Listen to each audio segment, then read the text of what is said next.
मुख्यमंत्र्यांच्या मिटिंगला ज्या दिवशी मुख्यमंत्र्यांची मिटिंग झाली त्यावेळेस कलेक्टर साहेबांच्या मर्जीतल्याच लोकांना फक्त तिथं बोलण्याची संधी दिली, प्रवेश पण दिला आणि त्यांच्या मर्जीतल्याच लोकांना तिथं बोलण्याची संधी दिली. बाबा तू बोल, बाकीच्या शेतकऱ्यांना त्यांनी बोलू दिलं नाही. म्हणजे मुख्यमंत्र्यांसमोर सुद्धा तिथली जी काय पार्श्वभूमी सगळी चुकीची माहिती पोहोचवली गेलेली आहे. आणि ते म्हणतात ना 96% कलेक्टर साहेब म्हणतात आणि ते तेच कलेक्टर साहेबांच्या जोरावरच मुख्यमंत्री साहेब म्हणतात 96%. ही 96% संमती धांदात खोटी आहे.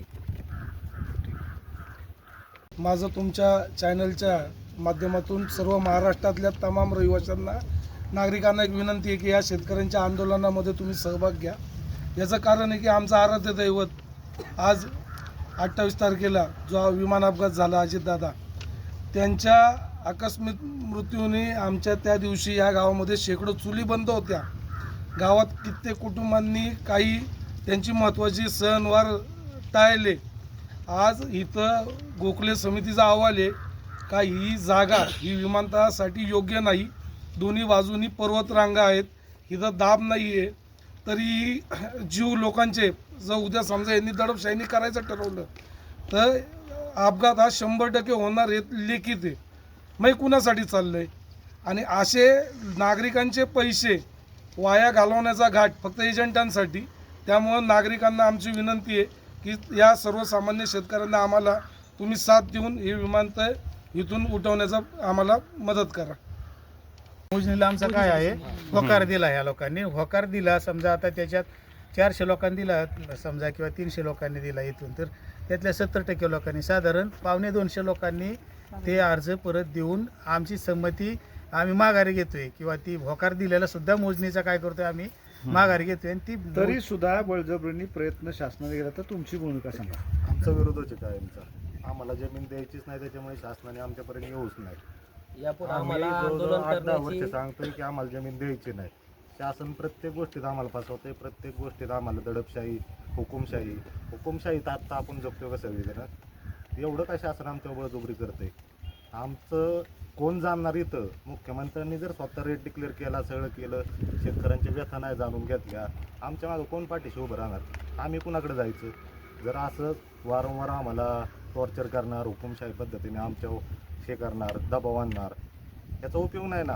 आम्ही कुणाकडे बघायचं? शेतकऱ्यांनी कुणाकडे बघायचं? थेट मुख्यमंत्र्यांनी तुमची चर्चा करायची. मुख्यमंत्र्यांपर्यंत हे एजंट लोकांनाच जायला मिळतंय, शेतकऱ्यांना कुठं जायला मिळतंय?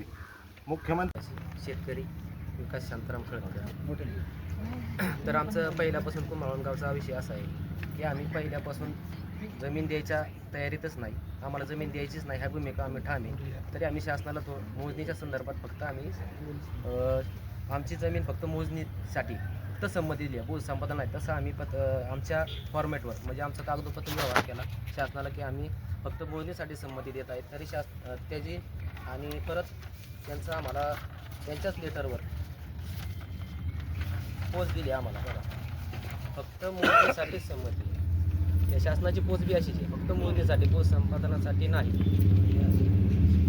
संमती देऊ नाही. हां, भू संपादनाला आमचा विषयच येत नाही. त्यामुळं नाही 18 सप्टेंबरपर्यंत तुमच्याच गावचे एजंट आहेत तिथपर्यंत. आता मी नाव उल्लेख करतो तिथपर्यंत त्यांनी संमती सांगितली होती 75% झाली. आणि 24 आणि 25 सप्टेंबरला तुम्ही वकिलांचा सल्ला घेऊन जी संमती दिली ती 72% झाली. 75 आणि 72% किती झाली? 147% झाली. ज्यावेळेस माहितीच्या अधिकारातून आम्ही माहिती घेतली तर त्या टायमिंगला फक्त 18 सप्टेंबरपर्यंत 22% संमती निघाली. बरोबर आहे. आणि मग आता ऐका की आता जिल्हाधिकाऱ्यांच्या पर्यंत एजंटांची 25 नावं आहेत, ते आमच्यापर्यंत पत्रकारांच्या पर्यंत गुप्त आहेत तिथपर्यंत. मग जिल्हाधिकारी त्या पद्धतीने काय सांगतात की 1,30,00,000 रुपये विमानतळाला एजंटांना 25 जणांना तिथपर्यंत बोलून त्यांची पाटण थोपटून सांगतात. मग एजंट मालक आहेत का सामान्य शेतकरी मालक आहेत? सामान्य शेतकरीच मालक आहेत. एजंटांची जमीनच नाही इथं. ज्या एजंट माझी विनंती आहे की जे एजंट आहेत ना त्यांची नावं त्याच्यात डिक्लेअरच करा एकदा. म्हणजे दूध का दूध आणि पाणी का पाणी एकदा झालं तर आम्हाला नक्की कुणाला समोर करायचं आणि कुणाला दूर करायचं कळेलच. संमती माघारी घ्यायचा बी आम्ही कालच्या जिल्हाधिकारी कार्यालयात जाऊन आम्ही संमती माघारी घ्यायचा बी अर्ज करून आलो. त्याचे पोच पण घेतल्यात आम्ही. त्यामुळे त्यांच्या आकडा तिथं जुळतच नाही. आम्ही काल जवळजवळ 70% लोकांनी माघारी घेतल्यात काल. तर बरोबर. म्हणजे आणि ही त्याच्या पोच आहेत. तर मला एक म्हणायचं वाटेल की जर शेतकऱ्यांना जर हे विमानतळ नकोय तर ते राबवू नये. की सर्व शेतकऱ्यांची पोट तिडकीने विनंती आहे. आणि कारण ह्याच गोष्टींवर अफवा पसरल्या जातात किंवा रेट डिक्लेअर केला जातो, पण ह्याच्यात प्रत्यक्षात कोणालाही विचारात घेतलेलं नाही आणि घेतलंही जात नाही आहे. डायरेक्ट परस्पर निर्णय घेऊन मोकळे होतात. तर हे करू नये, कारण शेतकरी हा स्वतःच्या जागेचा शेतजमिनीचा मालक आहे. आपण म्हणतो की शेतकरी हा लाखो जणांचा पोशिंदा आहे, तर त्याला विचारात घ्या. आणि कुठल्याही रेटचा हा विषय शेतकरी घेत नाही आहे, हेही ध्यानात घ्या. कोणत्याही मोबदलीची भाषासुद्धा आमचा शेतकरी करत नाही. त्यांची फक्त एकच इच्छा आहे की आमची शेती वाचली पाहिजे. आणि ह्या तुम्ही संमतीवरून तुमच्या लक्षात पण येईल की हळूहळू हा शेतकरी वर्ग परत पूर्व जागेवर येतोय की आम्हाला आमची शेती सोडून, आमचं गाव सोडून, आमची संस्कृती, हे गाव सोडून कुठेही जायचं नाही. ह्याच एकीने आम्हाला एकत्र राहायचं. आणि इथं तुम्ही बघू शकता भरपूर शेतकरी जमलेले आहेत.